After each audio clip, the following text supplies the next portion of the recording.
My uncle attempted to have me declared mentally incompetent over my inheritance, so I played along right up until the court date. When my grandmother passed away, leaving me her entire estate worth $2.3 million, I knew Uncle Garrett would lose his mind. He'd been circling like a vulture for years, waiting for his payday. What he didn't expect was Grandma's final screw you from beyond the grave. The will reading was brutal. Garrett sat there, jaw clenched, as the lawyer read how I'd inherit everything on my 25th birthday, just 6 months away. The house, the investments, even Grandma's antique jewelry collection. Garrett got nothing except a vintage tea set and a note reading, "For all your fake concern over the years." His face cycled through about 17 emotions before settling on rage. "This is ridiculous," he stammered to the lawyer. "Vivian's barely functional. She dropped out of law school, lives like a hermit, and can't even hold a job." The lawyer, Mr. Henderson, adjusted his glasses. "The will is ironclad, Mr. Walsh. Your mother was of sound mind when she drafted it." Garrett's wife, Cheryl, my step-aunt, who'd married him for his expected inheritance, looked like she might vomit. She'd already picked out new furniture for the lake house, planned renovations for the main estate, and researched European cruises they'd take with their money. I'd overheard her on the phone with interior designers just 2 weeks earlier, discussing a complete makeover that would cost more than most people make in a year. "There has to be something we can do," Cheryl whispered, gripping Garrett's arm so tight her knuckles went white. "Oh, there is," Garrett said, his voice cold. "Trust me." The thing about Garrett was that he'd always been a schemer. Even as kids, he'd find ways to manipulate situations to his advantage. When we were young, he'd convince other relatives that Grandma was showing favoritism toward me, hoping they'd pressure her to be fair and include him more in her will. He'd bring her gifts he couldn't afford, then complain loudly about his financial struggles, hoping she'd offer to help. But Grandma saw right through him. She'd told me stories about how he'd tried to convince her to invest in his various failed business ventures over the years. A restaurant that closed within 6 months, a real estate flip that lost money when the market crashed, a pyramid scheme involving essential oils that got him investigated by the state attorney general. "Your uncle's problem," Grandma had explained while we baked cookies the Christmas before she died, "is that he thinks everyone else is as stupid as he is. He's been trying to manipulate me for 30 years, and he still hasn't figured out that I see right through him." 2 weeks later, the legal papers arrived. Garrett was petitioning the court to have me declared mentally incompetent, claiming I was unstable and unfit to manage significant assets. His evidence? That I'd dropped out of law school after a nervous breakdown, lived alone with too many cats, I had two, exhibited erratic behavior patterns, and had been increasingly isolated and paranoid since my grandmother's death. The petition was thorough. He documented every time I'd canceled plans, every occasion I'd seemed distracted at family gatherings, every moment I'd appeared anything less than perfectly composed. He'd even gotten statements from neighbors claiming I talked to myself and kept strange hours. Mrs. Henderson from next door had signed an affidavit saying she'd seen me having animated conversations with invisible people in my backyard. What she'd actually witnessed was me talking to my cats while gardening, but Garrett had coached her to make it sound ominous. The hearing was scheduled for 3 months out, plenty of time for me to gather evidence of my own. What Garrett didn't know was that Grandma had warned me this would happen. During her final week, when the morphine made her lucid in unexpected moments, she'd gripped my hand with surprising strength. "Your uncle's a snake," she'd whispered, her voice barely audible. "He's been asking about my will for months, trying to find ways to contest it. He even brought some lawyer friend by last month, claiming it was just a social visit. But I heard them talking on the porch about undue influence and mental capacity evaluations. She'd made me promise to fight for what was rightfully mine. Don't let him win. That money is meant to give you freedom, not line his pockets. I've been saving it for 60 years, so you could have choices I never had." I thought she was being paranoid.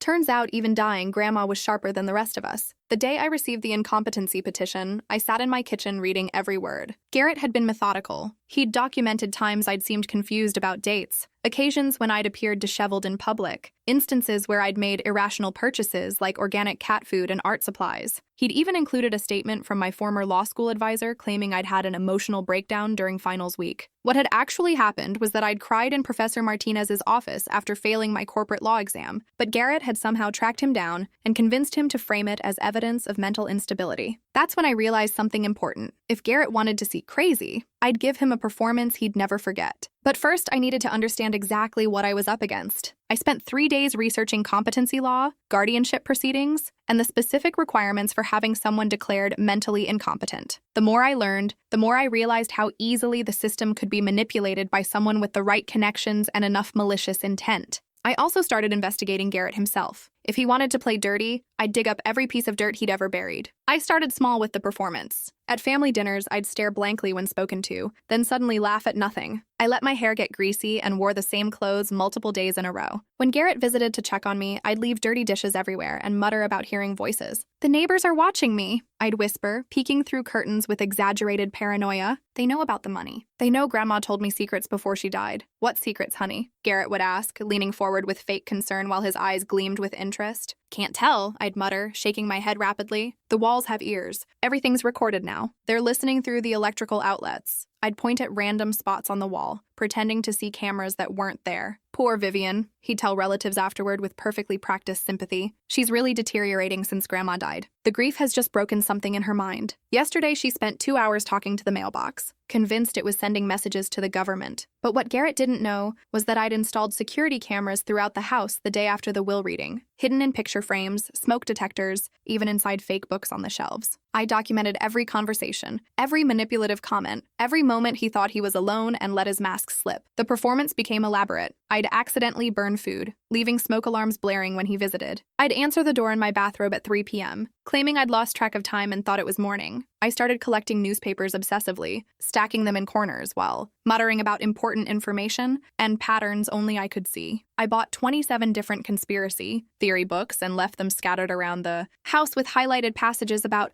government surveillance and family betrayals. I set up a bulletin board covered in red string connecting random photos, newspaper clippings, and handwritten notes that seemed delusional, but were actually grocery lists written in code. The grocery lists were my private joke. Milk, eggs, bread, destroy Uncle Garrett looked completely insane when written in my deliberately unstable handwriting and connected to photos of politicians with red string. Garrett ate it up. He brought friends by to witness my decline, shaking his head sadly as I rambled about conspiracy theories I'd researched online. He'd whisper loudly enough for me to overhear. "The doctors say it might be genetic." My mother had some paranoid episodes near the end, too. That was a lie. Grandma had been sharp until her final breath, sharp enough to hide a recording device in her bedside table during Garrett's last visit. I'd found the recording after her death, where she'd caught him rifling through her jewelry box while she pretended to sleep. I escalated the performance. I started answering my phone with, "Vivian's House of Secrets is being monitored," and hanging up on telemarketers after warning them about the listeners. I wore the same stained sweater for a week, straight and shuffled around in fuzzy slippers, even when Garrett brought his lawyer by for an informal visit. "How long has she been like this?" the lawyer asked, watching me arrange cat toys in geometric patterns while humming off-key. "It started right after the funeral," Garrett said sadly.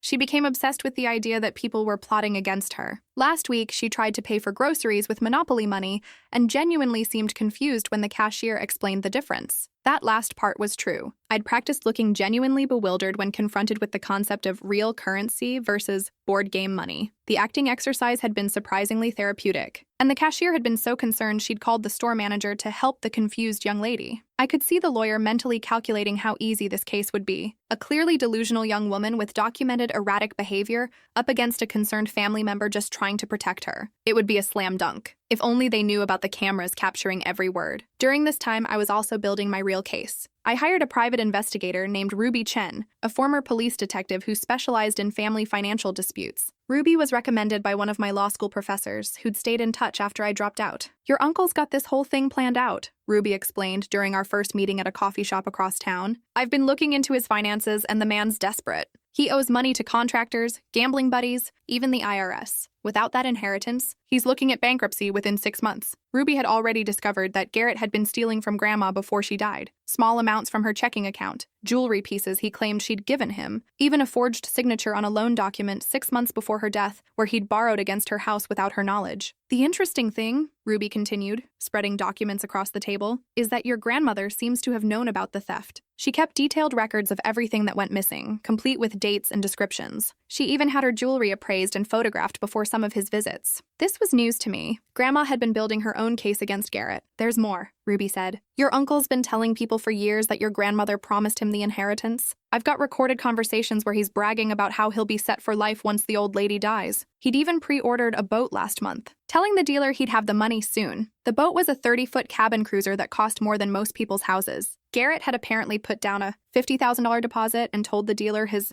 inheritance would come through any day now." Ruby also discovered that Garrett had approached several other family members, trying to get them to support his competency claim, He'd offered my cousin Derek $10,000 to testify that I'd seemed unstable at Christmas dinner. Derek had recorded the conversation and sent it to Ruby. "Your uncle's not just greedy," Ruby explained. "He's sloppy. He's leaving evidence everywhere because he's so confident this will work." The real breakthrough came when Garrett brought Dr. Morrison to examine me, a psychiatrist who apparently owed Garrett money from their weekly poker games. Ruby had discovered this connection through her police contacts. "Morrison's got gambling debts up to his eyeballs," Ruby had explained. "Your uncle's been floating him loans for months, and the good doctor's license is already under review for some questionable diagnostic practices in other cases." For Dr. Morrison's visit, I prepared my masterpiece performance. I spent hours researching the symptoms of various mental health conditions, not to mock them, but to create a convincing portrayal that would fool a corrupt psychiatrist who wasn't paying attention. I pretended to have a complete breakdown during the evaluation, sobbing about imaginary threats and claiming the walls were listening to our conversation. I refused to make eye contact, rocked back and forth in my chair, and insisted that my cats were the only ones I could trust because they couldn't be bought or corrupted. "The government put chips in everyone's phones," I whispered, glancing around frantically. "But cats don't have phones. That's why they're safe.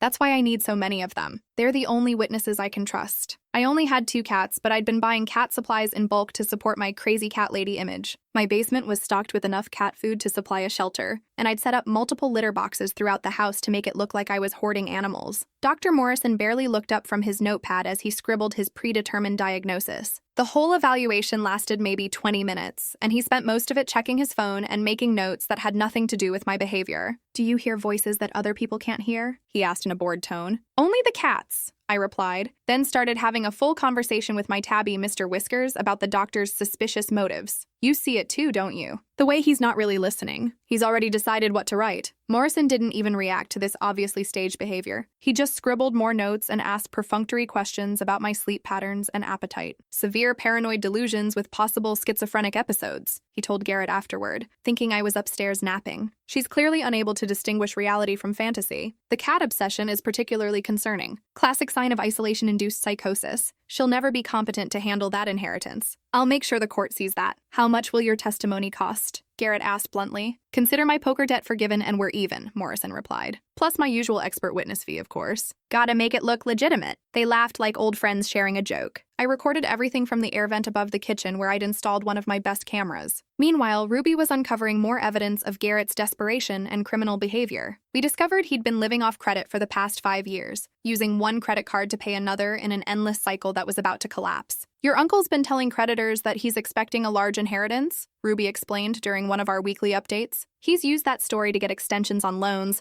advance payments from contractors, even convinced his mortgage company to defer payments for 6 months. The web of lies was staggering. Garrett had promised the same inheritance money to a dozen different creditors. When the will reading revealed he wasn't getting anything, his entire financial house of cards would collapse. "There's something else," Ruby said, pulling out another folder. "I found evidence that your uncle tried the same scam with his grandfather 15 years ago. Different circumstances, but the same basic approach. Claim the heir is mentally incompetent. Get yourself appointed guardian. Control the money." The grandfather case had failed because other family members had intervened, but it showed that Garrett's current scheme wasn't a desperate last-minute idea. It was a calculated pattern. 3 weeks before the hearing, I made contact with Garrett's ex-wife, Rita. She'd been bitter about their divorce for 15 years, especially since Garrett had hidden assets during the proceedings and left her with almost nothing. "He's trying to steal your inheritance." Rita laughed harshly over coffee at a diner downtown. "That sounds exactly like him. The man thinks he's entitled to everything that isn't nailed down." During their marriage, he'd tried to convince her elderly aunt to change her will and leave him her house. When that didn't work, he'd actually suggested they contest it after she died. I explained my plan. Rita's eyes lit up with vindictive joy that was almost frightening. "I've been waiting years to watch that man get what he deserves," she said. "Count me in. I've got boxes of evidence about his financial manipulations." Rita had saved every piece of documentation from their marriage, including evidence of Garrett's previous attempts to manipulate elderly relatives. His own grandfather had changed his will 3 times after Garrett's visits, each time giving him less money as he caught on to his grandson's schemes. "Garrett tried the same thing with my grandmother," Rita explained, pulling out a folder thick with documents. "He'd visit her when she was sick, bringing flowers and fake sympathy, then suggest she update her will to make things easier for the family. When she refused, he started spreading rumors about her mental state, claiming she was getting confused and might be taken advantage of by unscrupulous relatives. She showed me bank records proving Garrett had forged checks from his grandfather's account, medical records that contradicted his claims about the old man's mental state, and even a confession letter he'd written during their divorce, where he admitted to various financial schemes. The best part, Rita said with a vindictive smile. I recorded most of our arguments during the divorce. He admitted to all kinds of stuff when he was angry, thinking I'd never use it against him. The recordings were devastating. Hours of Garrett admitting to forgery, manipulation, and outright theft from elderly relatives. In one particularly damaging conversation, he bragged about how easy it was to convince doctors to question someone's mental capacity if you presented the right evidence. 3 days before the hearing, I made my final preparations. I cleaned myself up, organized all my evidence into a presentation that would make my law school professors proud, and called the one person Garrett would never suspect, his current wife, Cheryl. I know you think I'm crazy, I told her over the phone, letting my voice shake convincingly. But I found something in Grandma's papers about Garrett. I'm scared to tell anyone else, but I think you should know. Cheryl arrived within an hour, looking nervous and suspicious. Over the past months, I'd noticed cracks in their marriage. Garrett's financial stress was showing, and he'd been taking it out on her with increasing frequency. I showed her fabricated documents suggesting Garrett had been planning to leave her once he got the inheritance, bank statements showing secret accounts, printed emails about new starts and freedom from dead weight, even a fake receipt for a consultation with a divorce attorney. The documents were completely fake, created by Ruby's tech-savvy nephew. But Cheryl's reaction was real. Years of suspicion about Garrett's faithfulness came flooding out. That bastard, she whispered, tears streaming down her face. I knew something was wrong. He's been so secretive lately, taking phone calls in the garage, staying out late for business meetings that don't exist. She told me about finding credit card bills for expensive restaurants where he'd taken clients she'd never heard of, hotel receipts for overnight trips that didn't match his supposed work schedule, and mysterious cash withdrawals from their joint account. I comforted her while secretly recording our conversation. By the time she left, Cheryl had agreed to testify about Garrett's financial desperation and his comments about doing whatever it takes to get Grandma's money. He said your grandmother was a selfish old bat for not leaving him anything, Cheryl admitted. He said she'd lost her mind and didn't understand what family meant. He even joked about having her declared incompetent before she died, but said it was too late because she'd already made the will. This was perfect evidence of premeditation. There's something else, Cheryl continued, her voice dropping to a whisper. Last week, he brought home some medical forms and asked me to sign them as a witness. He said they were just routine paperwork, but when I looked closer, they were requests for your medical records from various doctors. He forged your signature on the authorization forms. This was a federal crime. Garrett had committed medical privacy violations to build his case against me. The morning of the court date, I walked into that courtroom looking like a completely different person. Clean, composed, wearing a sharp business suit I'd hidden in my closet for months. My hair was professionally styled, my makeup perfect. I looked every inch the competent law school graduate I actually was. Garrett's face went white when he saw me. He leaned over to whisper frantically to his lawyer, who looked equally confused. What happened to her? I heard him hiss. She was completely out of it yesterday. His lawyer, a sleazy-looking man named Patterson who specialized in questionable guardianship cases, tried to recover quickly. Sometimes people with mental illness can have moments of clarity, he whispered back. It doesn't change the underlying pathology, but I could see the doubt creeping into his eyes. The hearing began with Patterson presenting Garrett's case. He called several witnesses who testified to my supposed erratic behavior over the past months. Mrs. Henderson, from next door, repeated her story about the animated conversations with invisible people. Dr. Morrison gave his rehearsed testimony about paranoid delusions and cognitive decline. The subject exhibits classic signs of paranoid schizophrenia, Morrison told the judge confidently. She's unable to distinguish reality from fantasy and poses a danger to herself if left unsupervised. Her obsession with cats is particularly concerning, as is her belief that she's being monitored by government agencies. He presented his notes from our session, complete with fabricated quotes and exaggerated symptoms. In my professional opinion, Morrison concluded, Ms. Walsh is wholly incompetent to manage her own affairs, let alone a significant inheritance. She requires immediate guardianship and potentially long-term institutional care. The judge, an elderly man named Harrison, who'd been on the bench for 30 years, listened carefully to each witness. I could see him taking notes, occasionally glancing at me with what looked like concern. Then it was my turn. I stood up, walked to the judge's bench with perfect posture, and handed over a flash drive containing everything I'd gathered. Your Honor, I'd like to present evidence that this entire petition is fraudulent. The courtroom erupted. Garrett jumped to his feet, but his lawyer pulled him back down with a sharp yank. Objection!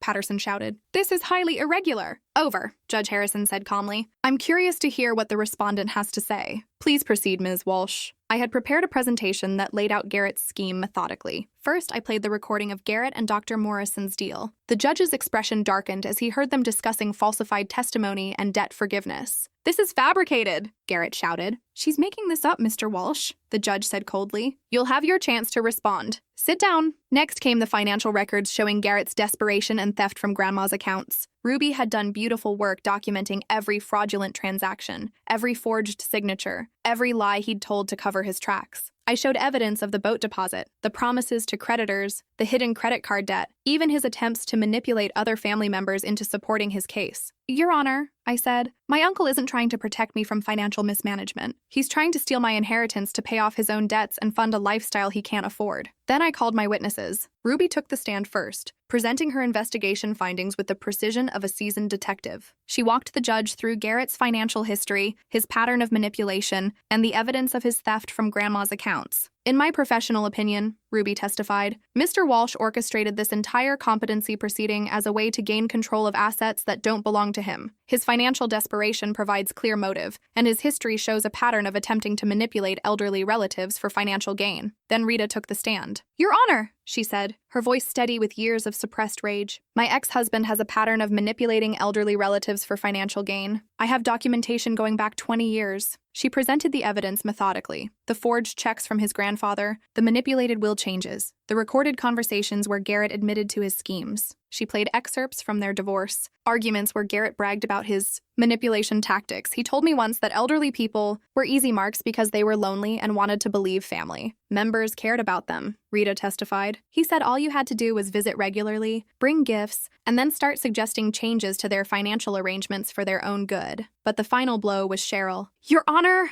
she said, her voice shaking with rage and betrayal. My husband told me exactly what he planned to do. He said, that little expletive doesn't deserve Grandma's money. I'll have her locked up in a mental hospital if I have to. Once she's declared incompetent, I'll be appointed guardian, and the money will be as good as mine. She testified about the forged medical record requests, the secret debts, and Garrett's increasingly desperate behavior as his financial situation deteriorated. He's been lying to everyone, Cheryl continued. He told me we were financially secure, but I found out last week that he's been using our joint credit cards to make minimum payments on debts I didn't even know existed. We're facing foreclosure, and he saw Vivian's inheritance as his only way out. Garrett stood up screaming, She's lying! You're all lying! This is a conspiracy! The judge banged his gavel hard. I visited that old bat every week, listened to her boring stories, pretended to care about her stupid cats. That money should be mine. His mask had completely slipped. The caring, concerned uncle was gone, replaced by the true Garrett, greedy, entitled, and vicious. Court security restrained him as he continued his rant, proving more effectively than any testimony that he was the unstable one. She's not even family. Garrett shrieked as they dragged him toward the door. She's just some brat my mother favored because she felt guilty about how my father treated me. I'm her real son. I deserve everything she had. The judge dismissed the petition immediately and ordered an investigation into Dr. Morrison's medical license. He also referred Garrett's theft charges to the district attorney. Mr. Walsh,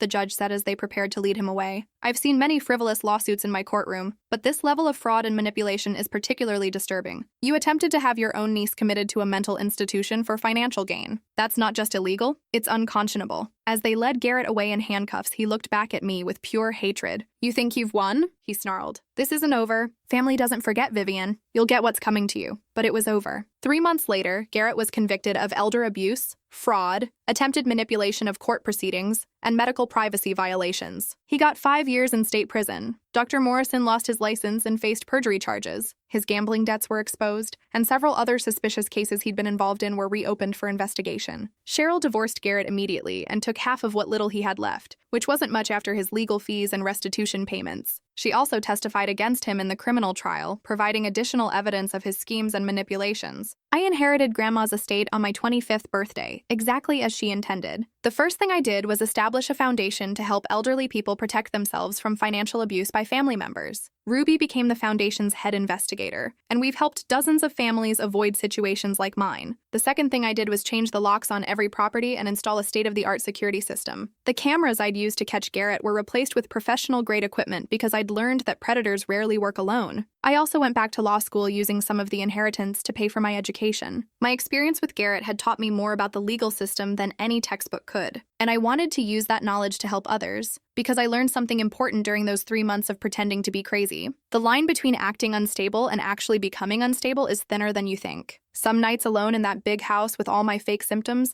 I almost forgot I was performing. The isolation, the constant vigilance, the paranoia, even when it's manufactured, takes a toll. I started seeing a real therapist, Dr. Williams, who helped me process the trauma of growing up with a predatory family member and the stress of the legal battle. She helped me understand that what I'd experienced wasn't just financial abuse. It was psychological warfare. Your uncle didn't just want your money, Dr. Williams explained during one of our sessions. He wanted to break you psychologically, making you doubt your own sanity, isolating you from support systems, convincing others that you were unstable. These are classic tactics of psychological abuse. But I also learned that sometimes the best way to expose someone's true nature is to give them exactly what they think they want. Garrett thought he wanted a crazy, incompetent niece he could manipulate. Instead, he got a law school dropout who'd learned more about legal strategy in 3 months than he'd absorbed in 60 years of scheming. The foundation has helped 43 families so far, and we're expanding our services every year. Each case reminds me why Grandma's final gift wasn't just money. It was the chance to protect others from predators like Garrett. We've caught embezzling caregivers, manipulative stepchildren, and corrupt lawyers who prey on elderly clients. We've helped families recognize the warning signs of financial abuse and take action before it's too late. The house is peaceful now. My cats, both of them, spend their days sunbathing in Grandma's garden, where she taught me to recognize the difference between flowers and weeds. And every evening, I sit on the porch where she used to rock, watching the sunset over the lake that Garrett will never see again as a free man. Last month, I got another letter from Garrett in prison. This was his 4th attempt to contact me since his conviction. He wanted to apologize, to make amends, to be family again. He claimed he'd found God and realized the error of his ways. I threw it away without reading past the first line, just like I had with the others. Some people don't deserve second chances, especially when they never deserved the first one. Sometimes the best revenge isn't getting even. It's getting everything they thought they could take from you, then using it to make sure they can never hurt anyone else the same way. The foundation has helped 43 families so far. Each case reminds me why Grandma's final gift wasn't just money. It was the chance to protect others from predators like Garrett. And every time we catch another financial manipulator, every time we save someone's inheritance from a greedy relative, I can almost hear Grandma's voice. That's my girl. Now you're using that brain for something worthwhile. Last week, we had our biggest victory yet. A case involving a 90-year-old woman whose son had been systematically draining her accounts for years. We caught him trying to have her declared incompetent so he could sell her house and move her into a nursing home where she'd have no oversight of her finances. The son's scheme was almost identical to Garrett's, down to the corrupt doctor willing to provide false testimony. But this time we were ready for him. Ruby had trained our team to recognize the patterns, document the evidence, and build airtight cases that courts couldn't ignore. We saved that woman's house, her independence, and over $800,000 that her son had planned to steal. After the hearing, the woman hugged me with tears in her eyes. "Thank you for believing me," she whispered. "No one else would listen." That's when I knew Grandma would be proud. Her money wasn't just securing my future. It was protecting families from the kind of predator who had tried to destroy us both. The irony isn't lost on me. Garrett spent years trying to convince people I was mentally incompetent, but his actions proved he was the one who couldn't distinguish right from wrong, reality from fantasy, or love from greed. Now, 3 years later, I'm a practicing attorney specializing in elder law and family financial abuse. I have a successful practice, a beautiful home, and the satisfaction of knowing that Garrett's scheme not only failed, it led to a career that's the exact opposite of everything he represents. Sometimes the best revenge isn't getting even. It's getting everything they thought they could take from you, then using it to make the world a little bit safer from people like them.